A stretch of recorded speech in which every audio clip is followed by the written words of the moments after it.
nanti kita bahas dari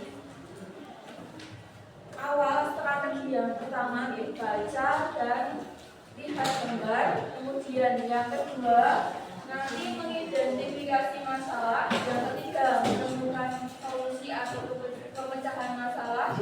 Kemudian yang keempat deskripsi akhir.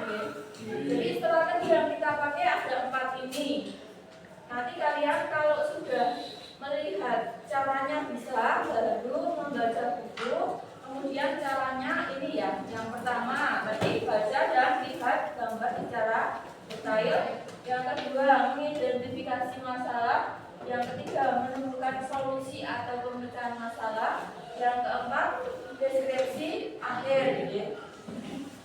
Nah, kemarin kita sudah membahas mengenai sejarah asal usul keluarga. Kita akan melanjutkan tujuan pembelajaran yang berikutnya, yaitu menjelaskan sumber sejarah. Sumber sejarah itu ada 3. Yang pertama adalah sumber, ada yang tahu? Sumber lisan ya. Yang pertama lisan, yang kedua benda, yang ketiga sumber. Satunya ada sumber lisan, ada sumber benda atau artefak, yang ketiga sumber dokumen ya, dokumen karena sudah ada tulisan. Dan nanti kita khusus mengambil yang sumber lisan dibagi 2, kesaksian berlaku dan tradisi lisan. Tetapi yang kita ambil tradisi lisan itu yang dongeng ya. Jadi tradisi lisan itu ada legenda, ada mitos, ada dongeng. Kita ambil satu ini dongeng ya. Kita mulai sumber-sumber sejarah yang tradisi lisan. Jadi buku yang kita pakai ini judulnya Kisah Bawang Merah dan Bawang Putih ya. Ini di Dasari. Kita mulai baca bukunya ya. Bawang merah dan bawang putih. Kalau kita pakai yang warna hijau itu hijaunya, yang merah itu berarti bawang merah, yang putih bawang putih. Kita mulai dari yang pertama. Jadi pengenalan dulu. Bawang putih ini yang pakai baju putih itu ya, adalah gadis yang sudah tak punya ibu dan bapak. Ia hidup bersama ibu tirinya yang juga punya anak seusia dengannya. Namanya bawang merah. Bawang putih ini selalu dibebani pekerjaan yang berat-berat, misalnya mengambil air dari sumber yang jaraknya cukup jauh dari rumahnya. Bawang putih itu berumah tidak mengapa sambil bekerja mengambil air dari belik. Ini tidak pernah disuruh bekerja membantu ibunya. Pekerjaannya sehari-hari hanya bersolek dan bermalas-malasan. Bisa dilihat dari gambarnya ini ya, yang bawang putih yang pakai baju putih ini kerja mengambil air, sedangkan yang bawang merah yang pakai baju merah ini hanya bersolek dan ya. Ngapain bekerja keras, dia di bawang putih saja yang melakukannya, kata bawang merah. Dulu aku sudah sering melakukannya, sekarang bagian bawang ini, kata bawang merah. Kemudian bawang putih ini juga diperintah mencari ranting-ranting kayu bakar untuk menanak nasi dan memasak. Namun gadis ini tak pernah mengeluh. Ia jalani hidup dengan tabah, walau kadang ia juga merasa diperlakukan tidak adil oleh ibu tirinya ya. Seperti memberi makan ayam harus dia yang melakukan. Padahal itu pekerjaan mudah dan bawang merah juga pasti bisa melakukan. lakukannya ya. Ia juga menyapu dan menimbun sampah di belakang rumah karena sering bergerak. Sementara bawang merah itu dibiarkan begitu saja. Apabila ada kesalahan sedikit saja, ini selalu dimarahi habis-habisan oleh ibu tirinya. Ingat, jangan ulangi kesalahanmu. Dasar gadis bodoh, jelek, bentak ibu tirinya suatu hari. Maaf bu, saya tidak akan mengulangi kesalahan saya lagi. Maafkan saya bu, kata bawang putih dengan sopan. Sudah sana cepat cuci pakaian adikmu, bentak si ibu tiri. Bawang merah setiap hari itu hanya bersolek. Ia berusaha berdandan sebaik-baiknya, namun diam-diam ia harus mengakui bahwa bawang putih ternyata jauh lebih cantik daripada dirinya, daripada bawang merah. Padahal bawang putih itu tidak pernah bersolek secara berlebihan seperti bawang merah. Mengapa dia tetap lebih cantik dariku? Tanya bawang merah dalam hati. Ya, bawang merah merasa iri hati dan berusaha terus berdandan sebaik mungkin. Tapi walaupun sudah berdandan sedemikian rupa, ia tetap kalah cantik bila dibandingkan dengan bawang putih. Seperti biasa, setiap hari bawang putih diperintah mencuci pakaian-pakaian kotor yang jumlahnya cukup banyak. Mengapa bawang merah tidak mau belajar mencuci pakaiannya sendiri? Tanya bawang putih dalam hati. Suatu ketika ia mendapati seekor ikan menggelegar di atas tanah dekat tepian sungai. Rupanya ikan ini jatuh dari jala pencari ikan tanpa diketahui si penjala ikan. Kasihan kau ikan, bisik bawang putih sampai membungkuk. Bawang putih membungkuknya dan dengan hati-hati ia memasukkan ke dalam. Begitu bawang putih mengangkat pakaiannya, ketika pakaian itu sudah bersih sekali, dalam kondisi bersih. Terima kasih kata bawang putih berkali-kali.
dua itu di dan diikuti dengan pangeran itu menikah sampai hidup sampai akhir hayatnya ya, bersama sampai akhir hayatnya.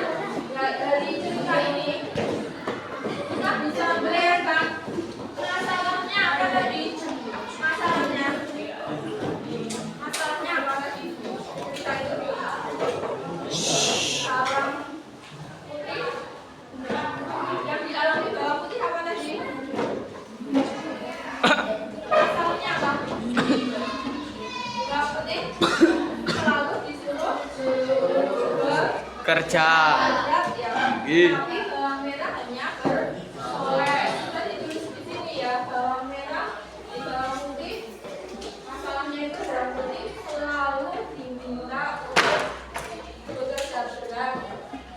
Kemudian solusinya apa? Jadi solusinya apa? Ada ikan. Dia ada ikan yang membalu. Ikan mas tadi membalu. Kemudian setelah ikannya dijaring oleh bawang merah, masalahnya muncul kembali. Apa? Ya ikannya dimakan tadi ya, ikannya diambil dimakan, berarti yang membantu sudah tidak ada. Kemudian solusi yang kedua itu pangeran datang melamar, kemudian mereka menikah. Jadi di akhirnya bawang merah itu menikah dengan pangeran, ibu bahagia sampai akhir hayatnya. Ini di akhirnya lah. Nanti kalian akan membaca kisah yang ada di buku ini, nanti akan saya bagikan di buku.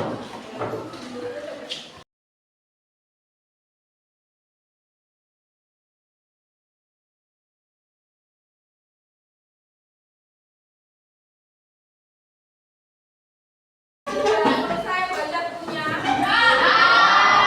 Saya mau berbagi 7 jari. Silakan bagi kelompoknya dia. Amani. Sendiri apa? Dua.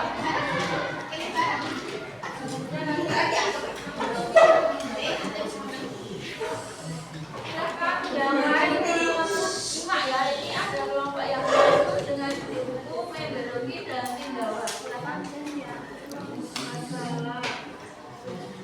Masalahnya apa? Dari musuh yang ingin melakukan penyerangan. Solusinya, berarti melakukan penyerangan dengan pelarangan perang yang sudah disiapkan. Opsi akhir penyerangan dimenangkan oleh Membroki. Musuh-musuh berunding dan sepakat untuk kembali ke daerah asalnya.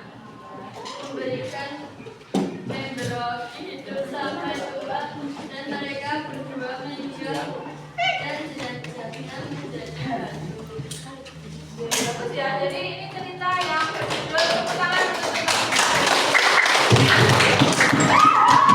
jadi akhirnya itu Membroki dan Jawa itu hidup sampai tua dan meninggalnya itu mereka berdua menjadi batu dan dianggap sebagai hewan laut yang pikiran pantai.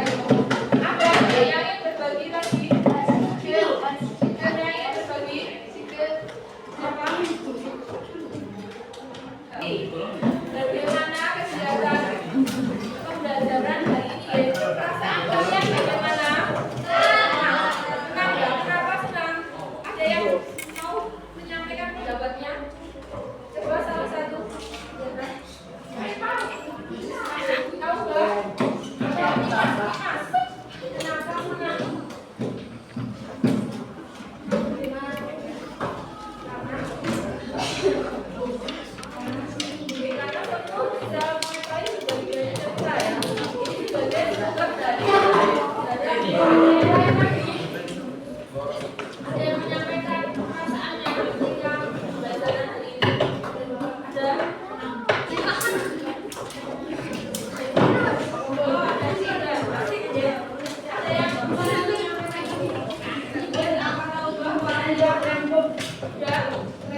nagari yang baru banyak font tampilannya yang digunakan yang